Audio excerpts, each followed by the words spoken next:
وعلیکم السلام ورحمۃ اللہ وبرکاتہ۔ اللہ رب العالمین خوش رکھے، خیر و عافیت میں رکھے۔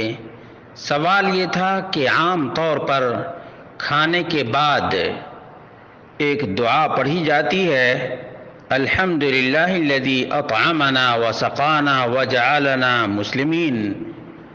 یہ دعا کہاں ہے اور اس میں من المسلمین ہے یا مسلمین ہے؟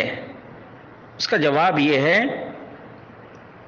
کہ الحمدللہ الذی اطعمنا وسقانا وجعلنا مسلمین، یہ ابو سعید خدری رضی اللہ عنہ سے مروی ہے۔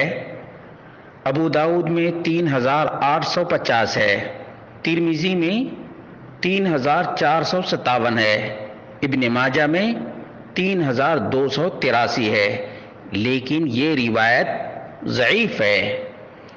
شیخ ناصر الدین الالبانی رحمہ اللہ نے الکلم الطیب لشیخ الاسلام ابن تیمیہ کے صفحہ نمبر 189 پر کہا ہے ضعیف الاسناد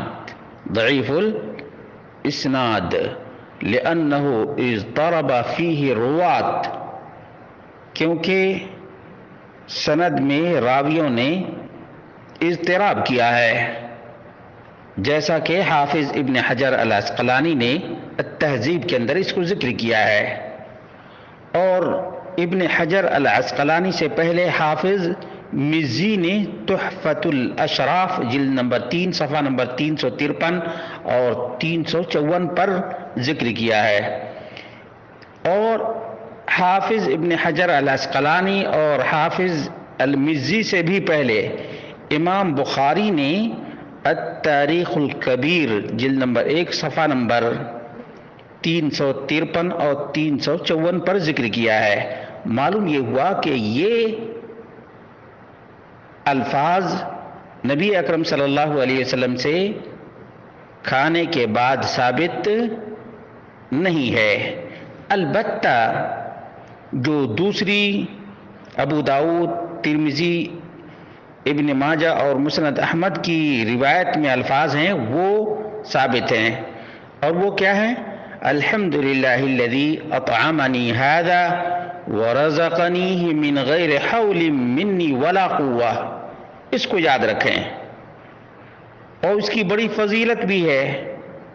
یہ دعا ایک تو اللہ رب العالمین کا شکر بھی ہے اور مغفرت کا سبب بھی ہے، کیونکہ اس کے اخیر میں ہے غفر لہ ما تقدم من ذنبہ۔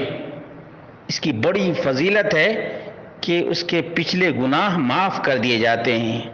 کھانے کے بعد الحمدللہ الذی اطعمنی ھذا ورزقنیہ من غیر حول منی ولا قوہ، اس کو یاد کریں، بچوں کو بھی یاد کرائیں، کیونکہ اس کی بڑی فضیلت آئی ہے۔ لیکن پہلے جو کلمات یا دعا ذکر کی گئی ہے اس کی سند ضعیف ہے، اس لیے ضعیف کو چھوڑ کر اور صحیح اور ثابت پر عمل پیرا ہونا چاہیے، اور مزید اس میں فضیلت بھی ہے، مغفرت ذنوب، پچھلے گناہوں کی معافی کا سبب بھی ہے۔ اللہ رب العالمین سے دعا کرتے ہیں اللہ رب العالمین ہم سب کو تحقیق کرنے کا جذبہ عطا فرمائے، اور جو بات نبی مکرم صلی اللہ علیہ وسلم سے ثابت ہے اس پر عمل پیرا ہونے کی توفیق عطا فرمائے۔